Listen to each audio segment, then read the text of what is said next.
Ooh, that looks tasty.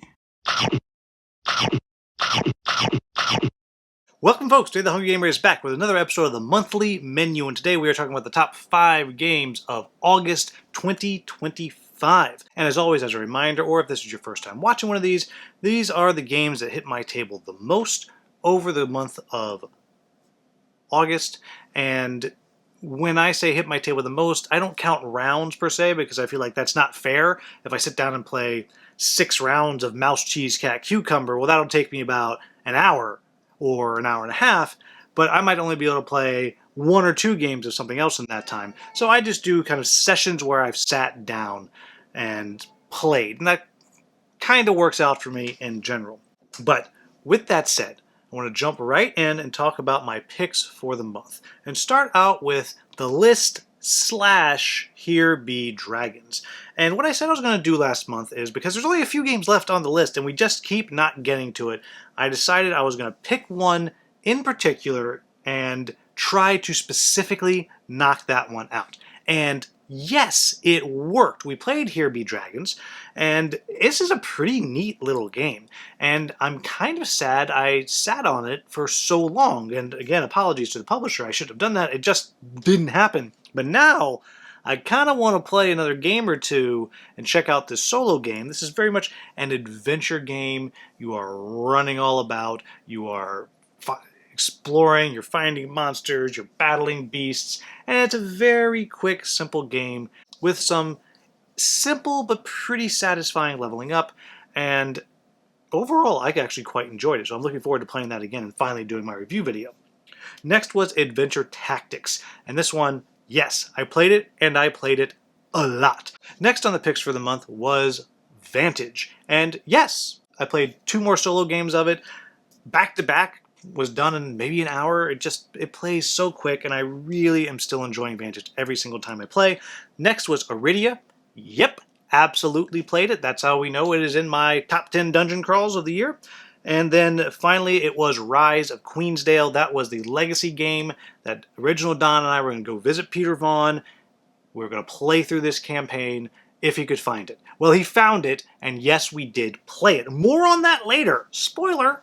Yes, I played it, and I played it a lot. I actually completed the campaign. I have an entire video up about my thoughts after finishing the campaign, and it was actually included in my top 10 dungeon crawl / adventure game / boss battler list that I just recently put out, which I revise every 2 years, and just a really fun game. I'm really looking forward to playing it again, playing through the campaign again. In fact, the designer was kind enough to send me a promo pack that he had an extra one of. It hasn't gotten here yet, so I haven't gotten it yet, but a promo pack of another boss, and so I'm excited to get that and play that. And so just all around, really enjoy Adventure Tactics. Just top tier character building. So much fun. Number 4 on the list is a game that I have a video of. I have not put the video out yet because the game has not launched on BackerKit yet, and that is Pathfinder Quest. This is a very light, dice-chucking, dungeon crawl-ish style game set in the world of Pathfinder, and I was, well, without spoiling my video and without spoiling the preview, because it's still quasi-embargoed, I really enjoyed playing it through. It is light, it is quick, but it does some very clever stuff when it comes to kind of story building and story beats and how you're interacting with the map. And overall, I quite enjoyed it. Was very pleasantly surprised. I chased after it because I liked the world and I thought I want to try this, and was pleased in every respect. So that's number 4, Pathfinder Quest. Number 3 is one that is one of my only 2 games from Gen Con, even though I didn't get to go to Gen Con, and that is 12 Rivers from Good Games Publishing. And this is a game based around a gimmick. It has marbles and a slanted board, and the marbles roll down the board, and you put little dams in the rivers, and you stop marbles and you collect marbles. And it is fast, it's light, it's very pretty, and it's quite enjoyable. Like, I can't complain about the game. I don't have my video done yet, but I'm working on a video, and that'll be coming decently soon. But very pleasant game that I just had a good time with, and the gimmick is great. Number 2 on the list is one that's been on the list relatively recently, I think, or maybe not, I can't remember, but that is Iridia. And I said I needed to play it again this month because I wanted to see if it qualified for my top 10. And yes, it did. It was in my top 10. And I still feel like I'm in the beginning stages of this game, but I guess I'm about a third of the way through and really enjoying it. This one was a little bit of a slow burn for me, but the more I play, the more I like it. It's just a delightful game that does so much cool stuff, so many things that are different than a lot of dungeon crawls, and a stunningly beautiful production.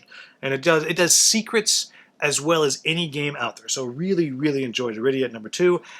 And number 1, which should be no surprise if you paid attention to last month's video, that is Rise of Queensdale. Y'all, we played the entire Legacy campaign in 2.5 days. So I registered 9 sessions, but it was something like 19 or 20 games, and we played through the whole thing, and we had a very good time. I think this was one that's a kind of a dice placement, worker placement type game, and it was really fun. The end game fell apart a little bit because it went from this cool thing where everything's growing and you're getting stuff, you're doing stuff, till suddenly it just was taking everything away and our engines were trash and we just kind of limped over the finish line. But really had a great time with that. Really, really enjoyed it. And this brings me to my picks for September, starting out with the list. I'm going to pick Fog of Love as the one that I'm hoping that we play. And this was a game that it was given to me years ago. And my wife and I set it up to play once, and we got started, and there was cards missing.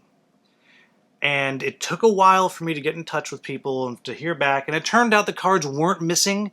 They're just set up in like a tutorial thing, and I didn't know that, and it didn't tell me that it was there, or maybe I didn't read well enough. So I missed that was a thing, and it got put away, and it got buried in the stacks, and kind of forgotten about. And it's been on the list because I found it. It's sitting, I think it's right behind me. Yeah, it's right up here. Oh, you can't quite see it. And we said, okay, we're going to play this thing. Now that said, now that I know a little more about it, and my wife and I played a lot more games, I don't know that we're going to love it. But we're going to play it, and we're going to find out what we think about it. So, Fog of Love, that's the pick. Next is Paracle. I really want to finish the campaign. The new Paracle Labyrinth stuff is on its way. It's on the boat right now. And I happen to know that I'm about 75% through the campaign.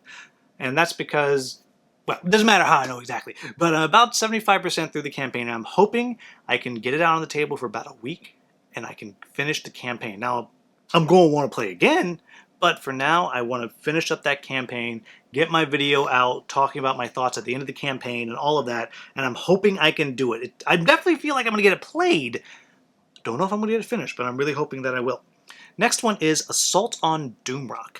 This is a punishingly hard kind of adventure, tactical combat game, but the combat's a little bit abstracted, and I really love the mechanics of this one, but it's always been known as being punishingly hard. And the designer finally said, you know what? A lot of people think this is too hard, and he introduced some difficulty settings for someone like me that's not quite as good can have a chance to win. So I'm excited to get back to it. It's been just kind of sitting right up there staring at me, and I keep saying every time I walk in, oh yeah, I should play that. And I never do. So I'm putting it on the list this month. I want to get back to the table. Next is Above and Below Haunted. It's one of my wife's favorite games in recent memory, and so I'm actually hoping to play it tonight. So it's kind of a gimme, assuming it actually happens, which is kind of 50-50 because it's going to be a late start and all of that. But I'm hoping we get to play tonight. I'm excited to try the museum expansion, the Ghost Museum expansion. So I'm just really excited to get another play of that in. And then the last one, I had a hard time picking the last one. And there was actually a couple of games that I was kind of kicking around, and then I finally narrowed it down to 2, and one of those was Shackleton Base, which I played a couple times last month and was very, very intrigued by. But I decided, no, that's not my pick for this month, though there's a decent chance I'll play it. That's not my pick. My pick has to be the other game that came to me from Gen Con. The publisher was nice enough to send me one of their demo copies that they used at Gen Con, so they got it back, they made sure all the stuff was there, and they sent me out that demo copy that they used at Gen Con. And that is Ham Helsing.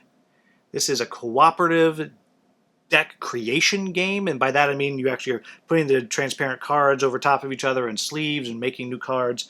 And as I've read through the rules, it's a pretty light game, as most games are from Fireside Games. It's a pretty light game, and I'm excited for it. I love this theme. It's a pig who hunts vampires. His name is Ham Helsing, and he has his friend Lobos, which is a werewolf. And then there's a ninja pig, and then another pig who is something else. And I don't know, it's crazy pants, but I'm so excited to try. So Ham Helsing is my last pick for the month.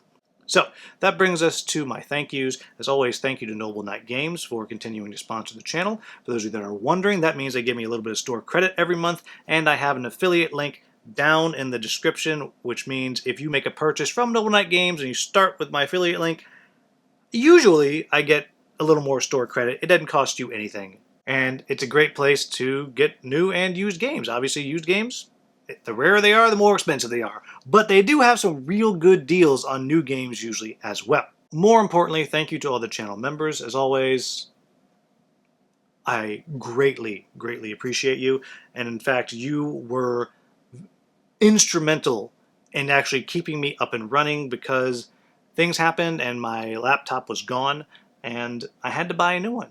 And while the channel members did not buy me a new laptop completely, channel memberships actually really did help me absorb that hit of having to buy a new computer. So thank you so very much to all the channel members whose names you've been seeing going across the bottom of the screen. And you can sign up for as little as 99 cents a month. And yeah, I'm going to leave it at that. Consider joining. It would be great, and if you can't, thanks for staying this long and watching the whole thing, and I hope you keep watching. So there you have it, folks. As always, if you found this video useful, please like, subscribe, share, maybe become a channel member. As always, thank you so much for watching. Have a wonderful, wonderful day.